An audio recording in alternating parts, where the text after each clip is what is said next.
Blessings in the name of the Lord Jesus. Welcome to Paraclet TV, making disciples through the power of the Holy Spirit.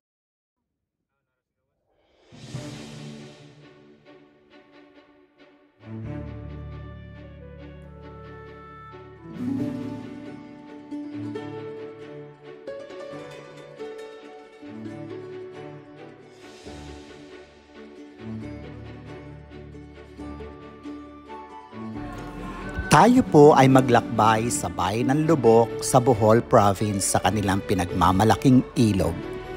The Lobok River Cruise in Lubok Town is a significant highlight in most Bohol countryside tours. The river cruise starts from Luway Bridge near the Church of San Pedro, midway through the 1-hour cruise. Bahagi ng paglalakbay na ito sa ilog ng Lubok ay ang paghahanda ng masarap na buffet at live na mga awit na nagbibigay ng entertainment habang ang mga turista ay kumakain sa paglalakbay sa ilog. Halos sa kalagitnaan ng paglalakbay, hihinto ang raft o sasakyang pantubig. Tanaw ang mga puno at halaman sa paligid.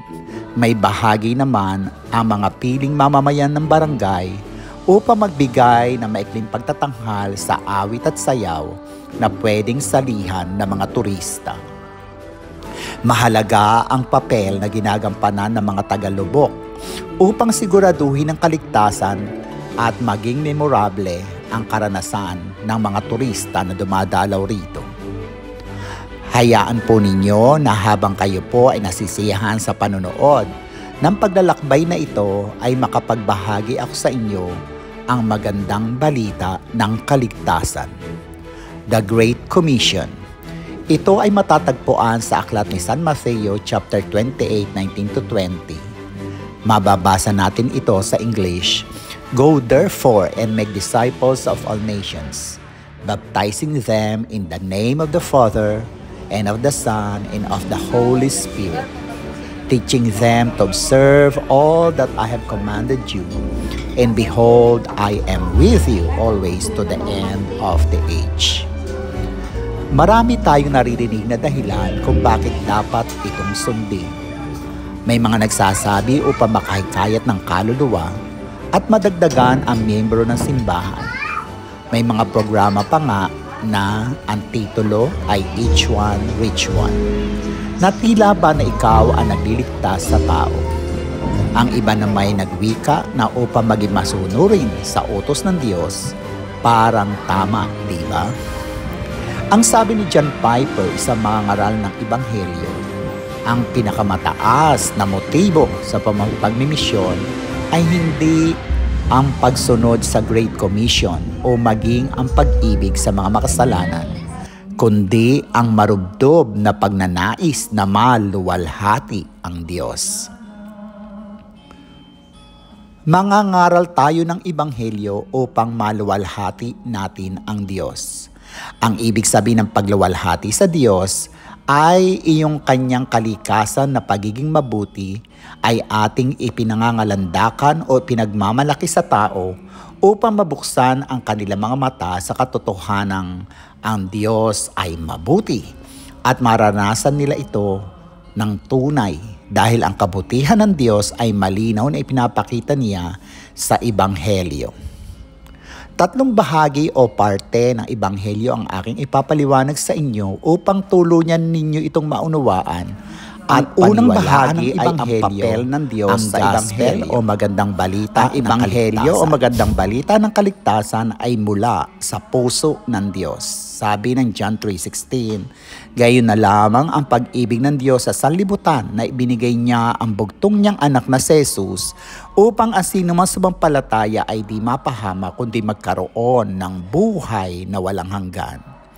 Ang Diyos mismo na may gawa ng langit at lupa at sa lahat na nakikita natin maging tayo ng mga tao, siya mismo ang naghandog ng paraan upang magkaroon ng kaligtasan ang tao. Ikalawang bahagi ay ang bahagi ng tao.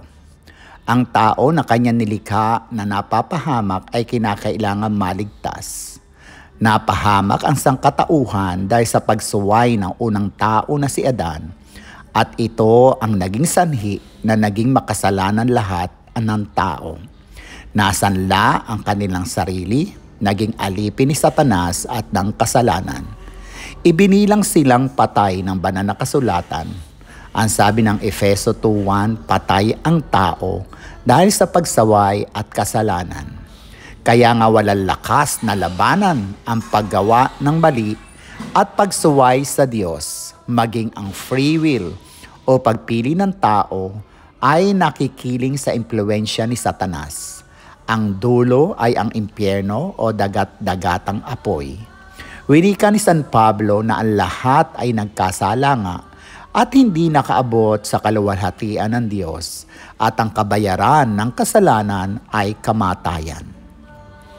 Ang kamatayang tinutukoy rito ay ang pagkahiwalay sa Diyos dahil nga ang Diyos ay banal at di pwede makisama sa di banal o makasalanan. Napakasamang balita ito. Hindi ito fake news, ito ay totoo. Tunay na kahabag-habag ang naging kalagayan nating mga tao. May paraan ba upang ang tao ay di tuluyang mapunta sa dagat-dagatang apoy? Sino ang pwedeng magligtas sa kalagayan nating ito? Ang ikatlong bahagi ay ang papel ng tagapagligtas. Ang tangi at nag-iisang paraan upang maligtas ang tao sa dagat-dagatang apoy ay walang iba kundi manampalataya sa ginawa ng Panginoong Hesukristo. Bakit si Jesus? Dahil siya lamang ang tunay na Diyos na nagkatawang tao. Bakit siya nagkatawang tao? Dahil tao ang ililigtas. At dahil walang tao na walang kasalanan, kinakailangan na ang nag-iisang anak ng Diyos na walang kasalanan ang gumawa nito. Ang kaligtasan ng tao ay hindi gawa ng tao, kundi gawa din mismo ng Diyos dahil sa kanyang biyaya at habag sa kanyang mga nilikha. Wika ng Biblia, kung walang pagbububo ng dugo ay walang kapatawaran ang kasalanan ng tao. Naghirap, nagdusa si Jesus. Pinasan ang krus na simbolo ng kasalanan ng tao. Tumigis ng masaganang dugo, namatay at nabuhay na mag-uli bilang patunay na ang kamatayan at ang impyerno ay tunay na kanya nang nagapi. Purihin ang Diyos ng kaitaasan at kay Jesus na naging pambayad sa pagkakasanla ng tao kay Satanas at sa kasalanan. Siya ang ating dakilang manunubos. Amen.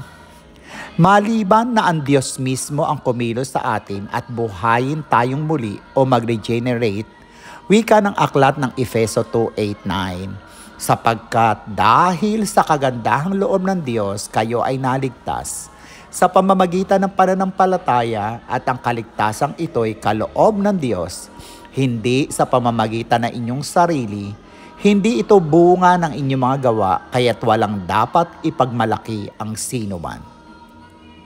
Sa pagkilos ng Diyos sa masagana niyang grasya o biyaya, ay kalakip ang regalo na tayo ay kanyang buhayin. At doon ay mapapalaya na tayo sa pagkaalipin ni Satanas at kasalanan. At pipiliin na nating manampalataya sa ginawa ni Jesus.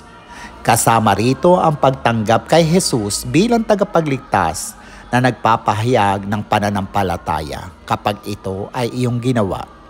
Ang sabi nga ni San Juan, ikaw ay binigyan ng karapatan ng Diyos na maging anak niya dahil hindi sa laman o kagustuhan ng tao ang pagkapanganak mo, kundi sa Espiritu ng Diyos. Ang buong ebanghelyo ay patnugot ng Diyos. Kinakailangan itong marinig ng mga hinirang, kaya nga tayo na nananampalataya na ay nararapat na ipangaral ang ebanghelyong ito, una sa ating mga kamag-anak, kaibigan, katrabaho o maging sino man na ating makakadaop palad. Humayo tayo, ibandera natin ang ebanghelyo ng Diyos na nag-iisang paraan upang ang tao ay mapunta sa langit para sa ikaluluwalhati ng Diyos. God bless you.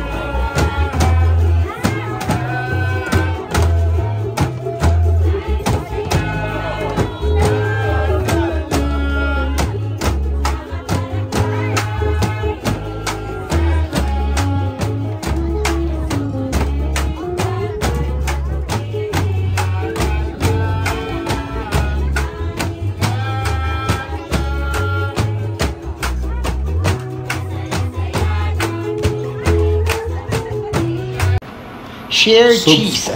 Subscribe, share, Orocle TV. Go, go, go.